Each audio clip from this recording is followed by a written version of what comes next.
Oke bro, kita lanjut dengan pertanyaan, mengapa aku terus kehilangan segalanya, kecuali egoku? Dirimu tidak bisa kehilangan egomu, karena pertama-tama, ego itu sama sekali tidak ada. Dirimu bisa kehilangan segalanya, karena hal-hal itu benar-benar ada, tetapi bagaimana dirimu bisa kehilangan sesuatu yang tidak ada? Dirimu tidak bisa kehilangan bayanganmu, itu tidak ada. Dan ego jauh lebih palsu daripada bayanganmu, itu bahkan bukan bayangan. Itu bukan substansi, itu bahkan bukan bayangan. Itu hanya ide yang ditanam oleh masyarakat di dalam dirimu. Itu tidak memiliki realitas, jadi bagaimana dirimu bisa kehilangannya? Satu-satunya cara untuk kehilangannya adalah dengan mencarinya. Dirimu tidak akan menemukannya, dan ketika dirimu tidak menemukannya, dirimu telah kehilangannya. Masuklah ke dalam dan carilah, telusurilah. Itulah yang telah dilakukan para meditator selama berabad-abad.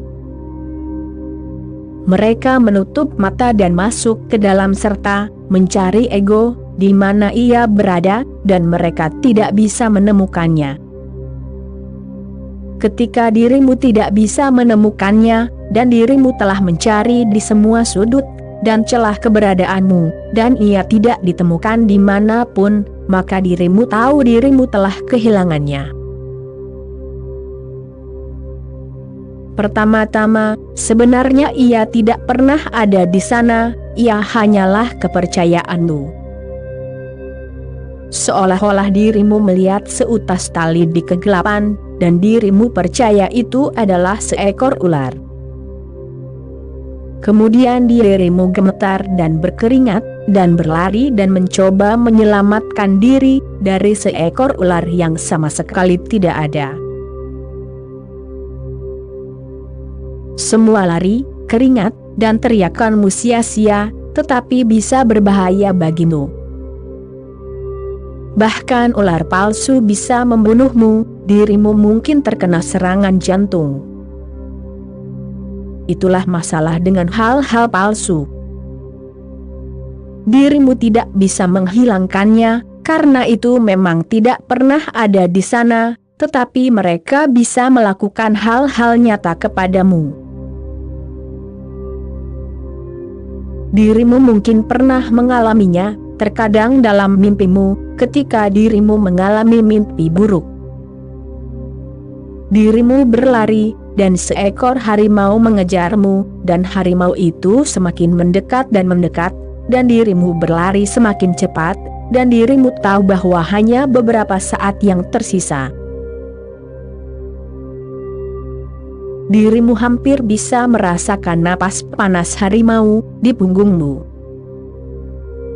Dan kemudian tiba-tiba dirimu sampai di jalan buntu, jalan berakhir. Dirimu tidak bisa kembali, karena harimau itu ada di sana, dan dirimu tidak bisa melanjutkan. Jika dirimu melompat ke lembah, dirimu akan mati sebelum mencapai dasar. Dalam keadaan seperti itu, dirimu terbangun. Mimpi buruk itu terlalu berat. Mimpi itu membangunkanmu. Jantungmu berdebar-debar, napasmu terganggu, dirimu berkeringat di malam musim dingin yang dingin.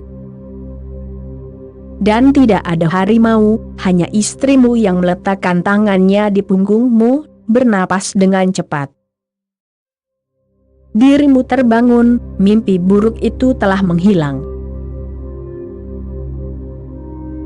Dirimu tahu tidak ada harimau, hanya ada istrimu yang malang, tetapi keringat akan terus mengalir selama beberapa menit, jantung akan terus berdetak lebih cepat. Namun, karena tahu betul bahwa semuanya salah, dirimu gemetar. Itulah yang terjadi dengan ego. Ego adalah entitas palsu. Ketika dirimu bangun, dirimu tidak bisa menemukannya. Jadi, pertanyaannya bukanlah tentang melepaskannya. Bagaimana dirimu bisa melepaskan sesuatu yang tidak ada? Pertanyaannya adalah tentang melihat ke dalamnya, mencarinya. Aku tidak berkata kepadamu, carilah dan temukanlah Tuhan. Itu omong kosong. Bagaimana dirimu bisa mencari dan menemukan Tuhan, dan di mana? Dirimu tidak tahu alamatnya.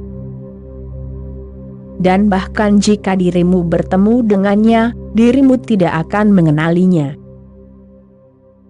Bahkan jika ia menyapa, dirimu tidak akan mengerti bahasanya. Dia tidak berbicara dalam bahasa Jerman, dia tidak berbicara dalam bahasa Prancis, dia tidak berbicara dalam bahasa Italia, bahkan bahasa Arab pun tidak. Namun setiap bangsa percaya bahwa dia berbicara dalam bahasa kita. Orang-orang India mengira bahwa Tuhan berbicara dalam bahasa Sanskerta, bahwa Tuhan sendiri yang menulis Weda. Dan orang-orang Muslim mengira Tuhan berbicara dalam bahasa Arab, bahwa dia sendiri telah berbicara dalam bahasa Arab melalui Muhammad, satu-satunya utusan.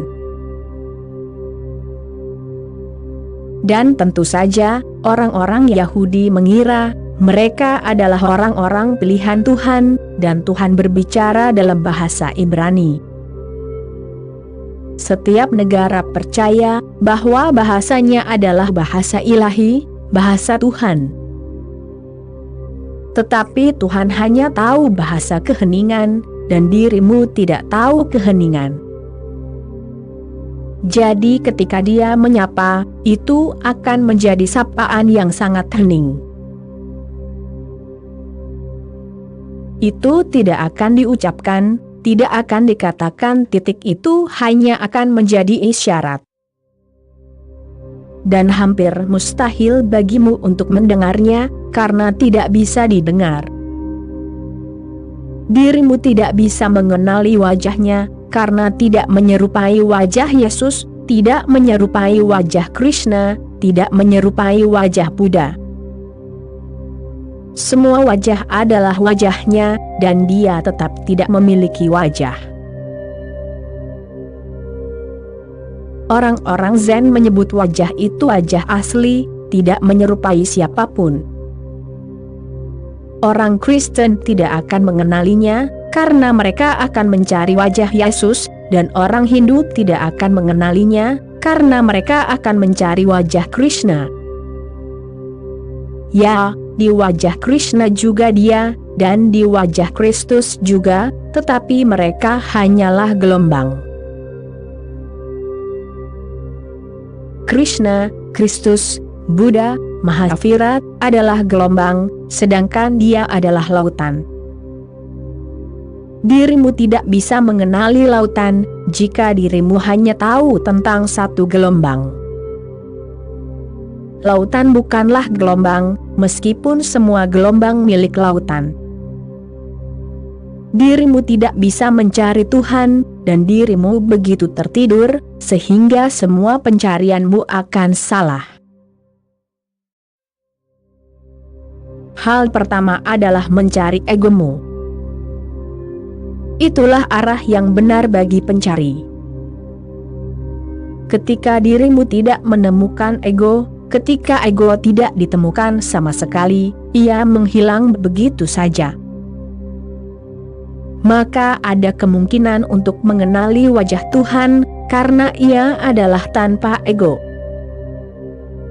Dan ketika dirimu merasakan tanpa ego, sedikit saja, dirimu akan memahaminya. Ketika ego menghilang, dirimu akan tahu apa itu keheningan, apa itu ruang, apa itu kekosongan.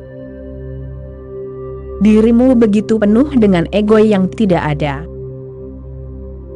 Ketika itu hilang, dirimu akan tahu kelapangan yang luar biasa di dalam dirimu. Dan dia adalah ruang murni. Sesuatu tentangnya akan diketahui olehmu, maka dirimu bisa mengenalinya, dirimu dijembatani kepadanya. Dirimu berkata, mengapa aku terus kehilangan segalanya, kecuali egoku? Karena segala sesuatu yang lain memiliki realitas konkret, sedangkan ego tidak memiliki realitas sama sekali. Jika dirimu ingin kehilangan egomu, dirimu harus masuk. Mungkin itulah sebabnya orang tidak masuk, takut bahwa mereka mungkin kehilangan diri mereka sendiri. Dan ketakutan mereka benar. Waspadalah. Jika dirimu siap untuk kehilangan diri sendiri, maka putuskan untuk masuk saja. Tetapi saat itu adalah saat terbesar dalam hidup, ketika dirimu kehilangan ego dirimu, karena saat itu juga, segera, keilahian ditemukan. Saat dirimu tidak ada, keilahian ada. Saat dirimu menguap, keilahian turun di dalam dirimu. Oke bro, sekian dulu episode kali ini, kita sambung lagi nanti. Terima kasih bro.